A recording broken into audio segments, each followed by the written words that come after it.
un instant, on l'a salué, à Maître Mohamed Djerbi, il est avocat, également président de la LICRA à Grenoble. Ce matin, vous portez, Maître, un bref regard vers l'international. Oui. De quoi vais-je bien parler? Oui, allez-y. Ouais. Voilà, cher Christophe, la C'est à question vous. que je n'ai cessé de me poser toute la semaine. Ouais.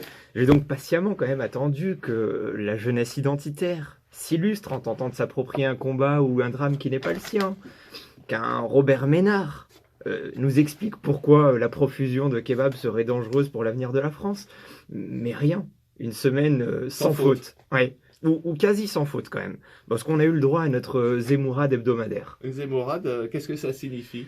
Vous savez, c'est cette petite phrase faussement anodine prononcée par Éric Zemmour une fois par semaine pour nous rappeler qu'il existe.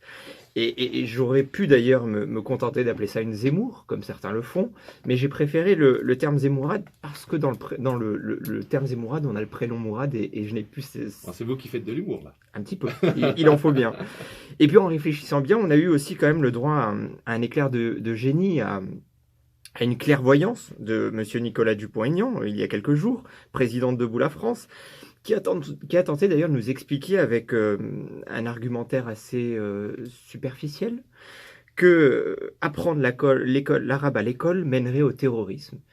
Mais bon, comme l'amalgame est bien souvent la ruse de l'ignorance, je m'abstiendrai, cher Christophe, de m'étaler sur ces propos. Alors, Maître, si l'actualité nationale est peu inspirante pour vous, les récents événements internationaux, par contre, sont plutôt rassurants. Oui, et je pense qu'on fait tous les deux allusion à ce qui s'est passé en Allemagne, et c'est 240 000, selon les organisateurs, 240 000 personnes qui ont manifesté avant-hier, donc, dans les rues de Berlin, contre la haine et le racisme dans ce pays, d'ailleurs, qui a été le théâtre d'un certain nombre de dérapages xénophobes ces dernières semaines. Mais on a eu aussi des nouvelles rassurantes en Tunisie.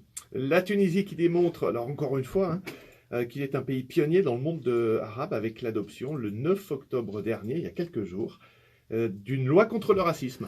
En effet, la Tunisie peut afficher avec une grande fierté sa singularité, compte tenu du fait qu'il est le premier pays arabe à avoir adopté une loi pénalisant le racisme.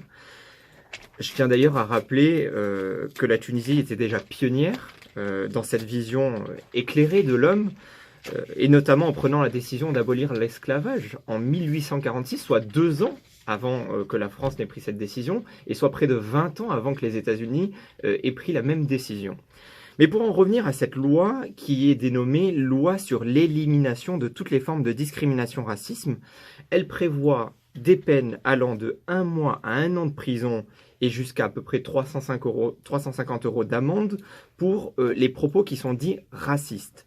Concernant l'incitation à la haine, les menaces racistes, la diffusion ou l'apologie du racisme, ainsi que la création ou la participation à des organisations soutenant de façon claire et répétitive les discriminations, elles sont quant à elles passibles de 1 an à 3 ans de prison et jusqu'à 1 000 € d'amende. Concernant ces infractions commises par le biais de personnes morales, quant à elles, c'est 5 000 € d'amende qui sont prévues. Quelles sont les populations victimes de racisme en Tunisie? Pensez-vous que cette loi peut montrer la voie aux autres pays du Maghreb? Il s'agit majoritairement, voire quasi exclusivement, de la population subsaharienne qui vient étudier ou vivre en Tunisie en espérant trouver des meilleures conditions.